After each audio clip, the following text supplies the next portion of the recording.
I'm with Belaa Sanghvi ji at her studio in Mumbai. Namaste ji. Namaste.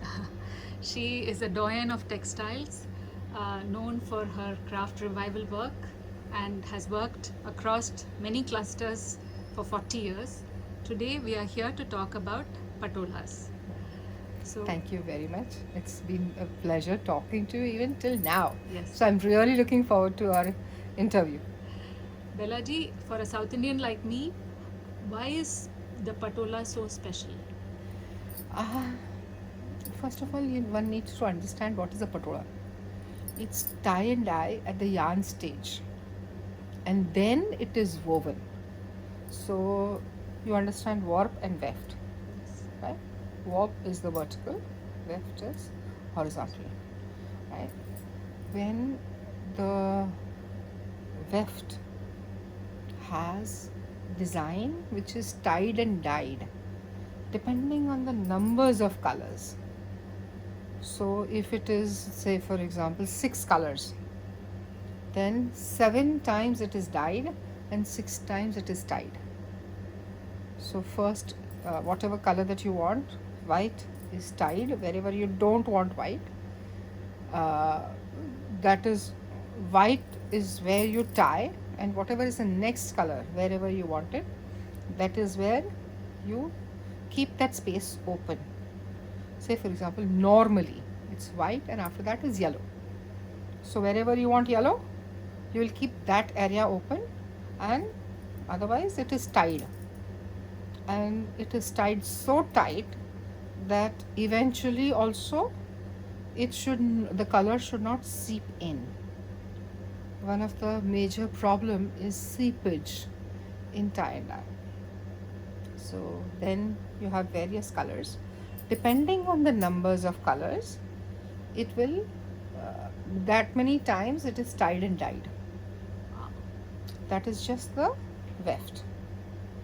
When it comes to warp, can you imagine the length? Now that area also has to be tied and dyed, and while weaving, both has to come together at the exact point. Now if it shifts in the beginning by 2 millimeters, by the end of the sari you will not be able to see the design also. So you have, it's precision weaving, not only precision tying, not only precision dyeing, but also precision weaving. So you can understand how important it is as a textile. The way I like to explain patola is, when you look at a computer and you enlarge it, you get those small squares. Can you imagine those squares at that time are tied and dyed and then shrunk? That is when you will be able to see the color with the smoothness. Can you imagine that? That is the technology. In the 3rd century, they had thought of that technology at that time. That is the fascination that most of us have with Patan Patolas. Which leads to the next question. You said 3rd century. How was this invented, or where was this invented? Well, we have the earliest record of Patola is in Ajanta visuals. The Ajanta caves, they have the visuals where the Jataka tails are there, and the queen is the one who is wearing the Patola design. Simplistic, nothing very elaborate, but just the 5 dana design and things of that kind.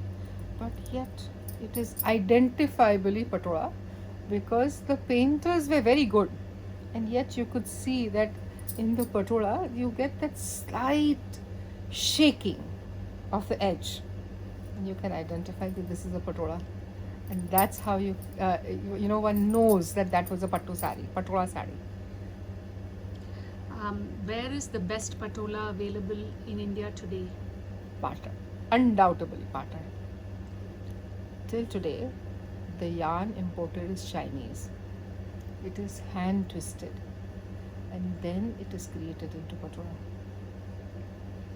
is something about the water of pattern, that the absorption of the dye is fantastic. How long does it take for a weaver to train in order to do what you would think is a good Patan Patola sari? I am still training my first weaver, so I won't be able to answer that because the need for perfection is so high and at so many different levels that if you perfect one level, then you go to the next level. Then you go. It's like life, you know. There is nothing called perfection. If one area you achieve perfection, then another area comes up. Say for example, I don't think I have perfected textiles, but at least I know enough to get by. So then now the challenge is computers. How do I utilize my knowledge to spread that knowledge? So the challenge keeps on changing, Yes. but it never goes away. And also, I don't think it would be nice for it to go away because otherwise it will not be interesting. Life itself will not be interesting enough. So, How do you identify, for a foreigner or somebody who doesn't know, what are some of the distinctive characteristics by which you identify a Patola sari? You said that little wave in the end for yeah, if you can take it here. Can you see this? Yes. If you zoom in into this particular dot, can you see in the center it's supposed to be a dot? Can you see that? Yeah. Now that red dot, if it shifts even by 2 millimeters, at the end of that you will not have a patola. That much precision. Now this is just weft patola. It's not double patola. How does one know that? Zoom into that.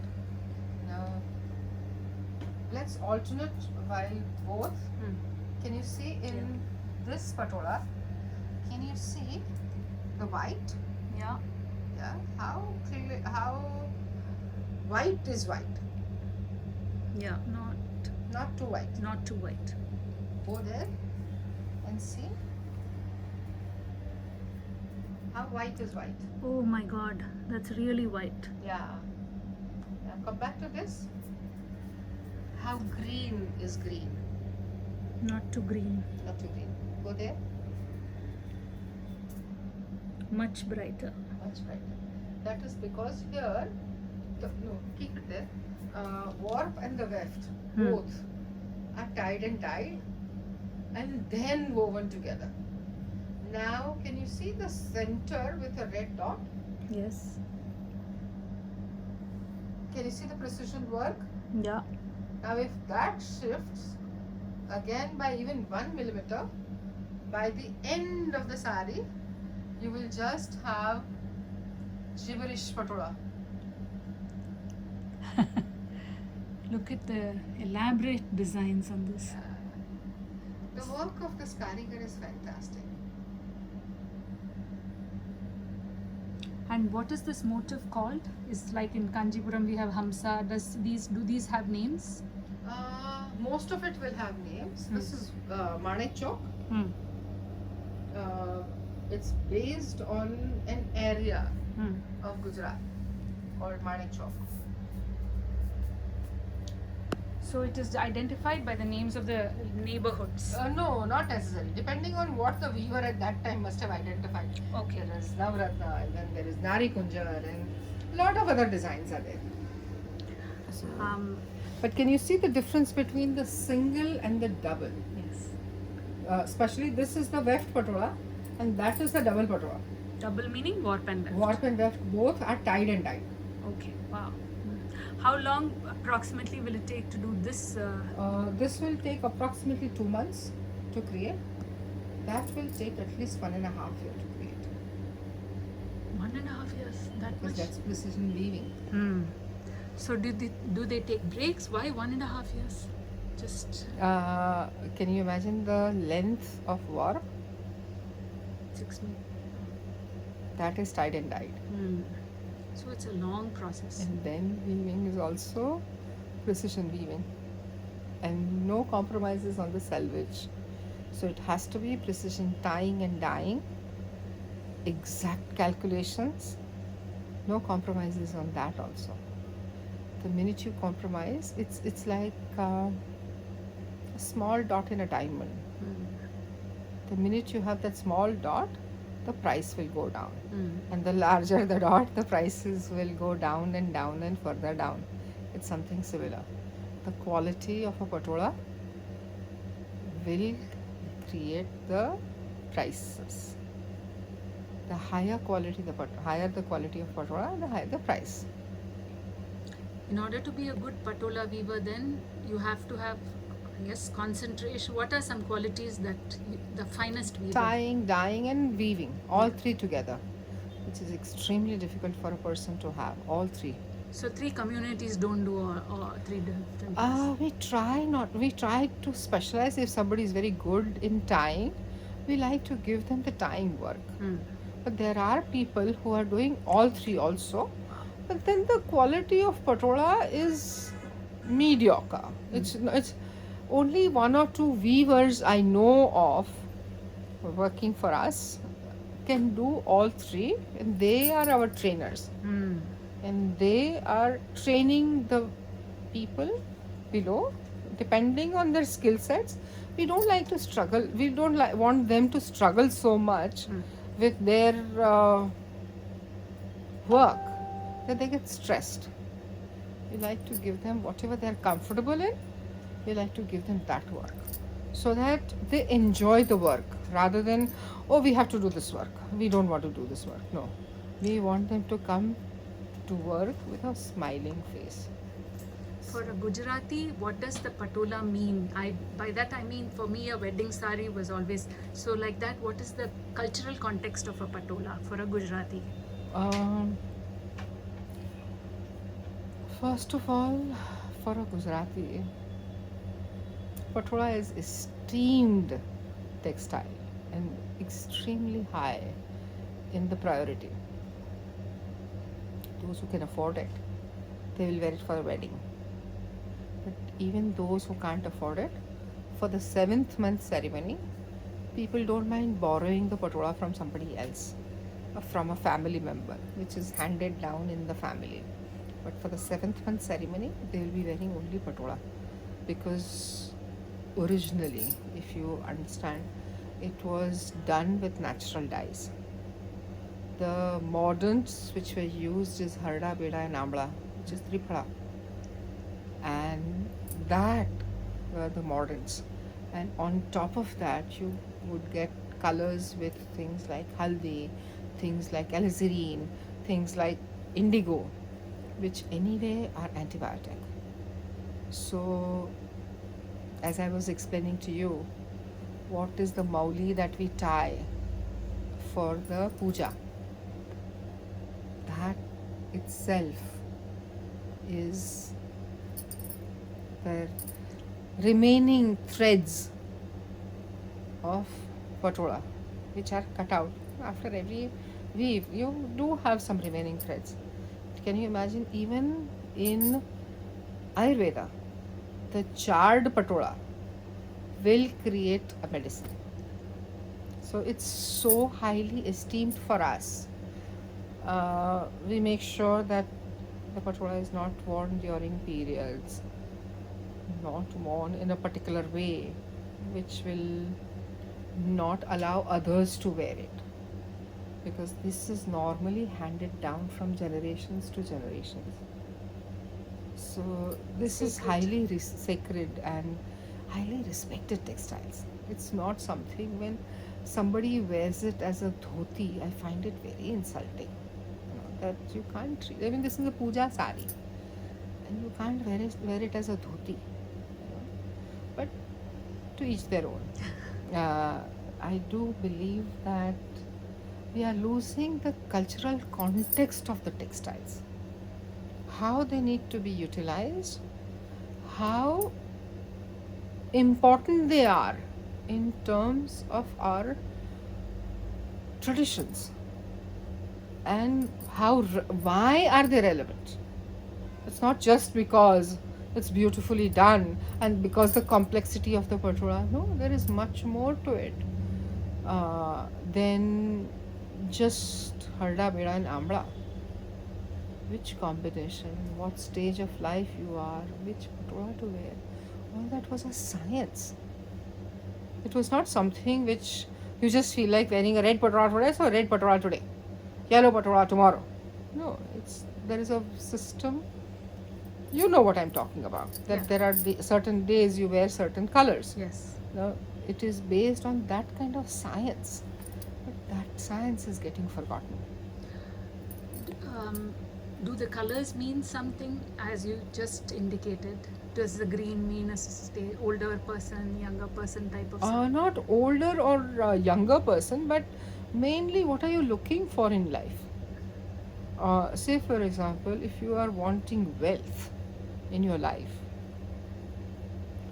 and you wear a dark brown patola, which is the muddy color, which is available in the patola color, it's not going to get you wealth. It's going to give you lot of peace or opportunities to grow. Spiritually.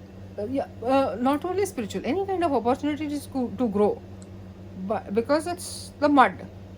In the mud, unless you plant the seeds, you're not going to get growth. But at least the opportunity to grow is there. That you will get. Most of the time, we don't understand how to utilize a particular color in a particular way so that it helps you to go further. I think basically we are losing this context. Not just vis-a-vis patola, vis-a-vis all the textiles. We are losing that context, and it's just become fashionable today. But this is way beyond fashion. So, if I were looking for abundance and prosperity, then I would pick a Some nice, colorful, happy piece, which will, by looking at you, others will feel happy about this. Not just you. When you wear a piece, you are likely to feel very happy about it. But it's not just about you, it's also about how others are going to feel about it. Because your abundance is not just about you, your abundance is also about people around you. Are they happy? Are they satisfied? Then, as a woman, you are going to be satisfied. We are trained as a woman to find pleasure in everyone else's pleasure. The last question is, for somebody who wants to buy their first patola, do you have any tips about colors or motifs or how does one approach it? Normally, my recommendation is buy a Nari Kunjar patola. Nari Kunjar, there are basic nowadays they have stupid Nari Kunjar. I won't go into that. But the basic Nari Kunjar has 4 motifs: parrot, elephant, a tree, and a woman. There's a significance for that. Main thing is, where does a parrot stay? Normally, it will stay where it is peaceful. One shot or one loud noise, and parrots will run away from there. So, the wish for the wearer is, may you have peace in your life. Once you have peace, you will find everything else. You will have time to enjoy, and a peaceful mind will allow you to enjoy whatever you have. The second is elephant. When can you afford elephant? You're really rich. Not just rich. Rich is just about money. When you have Aishwarya. Aishwarya is very different from richness. Part of it is richness, but it's not only richness. It's much more than richness. There is love, abundance, there is abundance of human resources, there are other resources involved. Everything. Only then you will be, even the resources of space. When can you afford up? And that also so many elephants? that means you have to have Aishwarya. Chad. May you have abundance of food in your life. May you have abundance of growth in your life. May you have abundance of